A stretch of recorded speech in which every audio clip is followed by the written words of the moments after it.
Just the other day, we learned there were at least 99 suicides in the Army last year, the most in a quarter century. To keep our sacred trust, we have to improve mental health screening and treatment at all levels, from enlistment to deployment to reentry into civilian life. No service member should be kicked out of the military because they're struggling with untreated PTSD. No veteran should have to fill out a 23-page claim to get care, or wait months, even years, to get an appointment at the VA. I've also fought to improve shameful care for wounded warriors.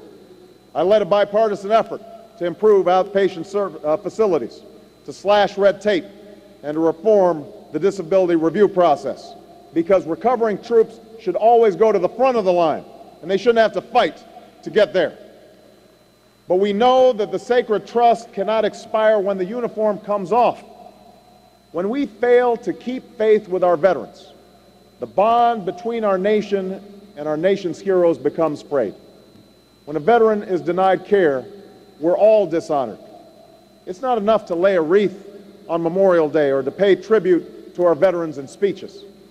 A proud and grateful nation owes more than ceremonial gestures and kind words.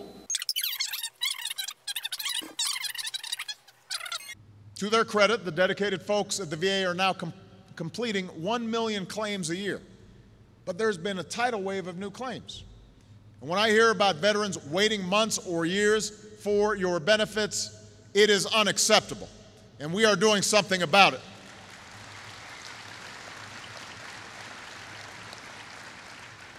We're taking all those folks who processed your Agent Orange claims, more than 1,200 experts, and giving them a new mission: attack the backlog.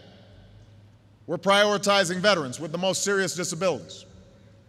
And the VA and DoD will work harder towards a seamless transition, so new veterans aren't just piled onto the backlog. And we will not rest. I will not be satisfied until we get this right. And today I'm also calling on all those who help our vets complete their claims: state VAs, physicians, and veterans groups like the VFW to join us. You know how this can work better, so let's get it done together. We're also focused on the urgent needs of our veterans with PTSD. We've poured tremendous resources into this fight. Thousands of more counselors and more clinicians, more care and more treatment. And we've made it easier for veterans with PTSD to qualify for VA benefits. But after a decade of war, it's now an epidemic. We're losing more troops to suicide, one every single day, than we are in combat. According to some estimates, about 18 veterans are taking their lives each day, more every year than all the troops killed in Iraq and Afghanistan combined. That's a tragedy. It's heartbreaking. It should not be happening in the United States of America.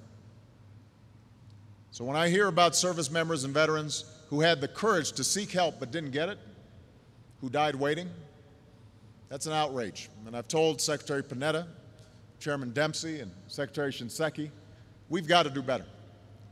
This has to be all hands on deck. So our message to everyone who's ever worn the uniform: if you're hurting, it's not a sign of weakness to seek help, it's a sign of strength.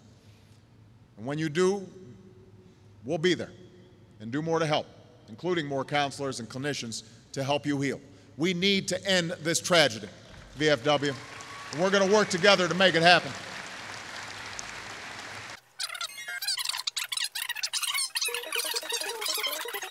Secretary Shinseki and Rob Neighbors, who I've temporarily assigned to work with the VA, presented me with the department's initial review of VA facilities nationwide. And what they found is that the misconduct has not been limited to a few VA facilities, but many across the country. It's totally unacceptable. Our veterans deserve the best. They've earned it. Last week I said that if we found misconduct, it would be punished, and I meant it.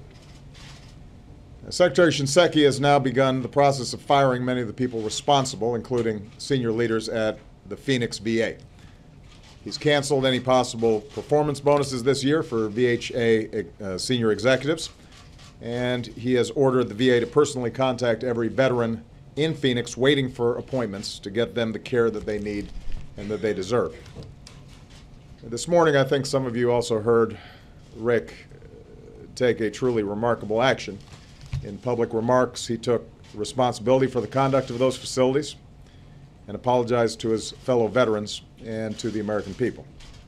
And a few minutes ago, Secretary Shinseki offered me his own resignation. With considerable regret, I accepted.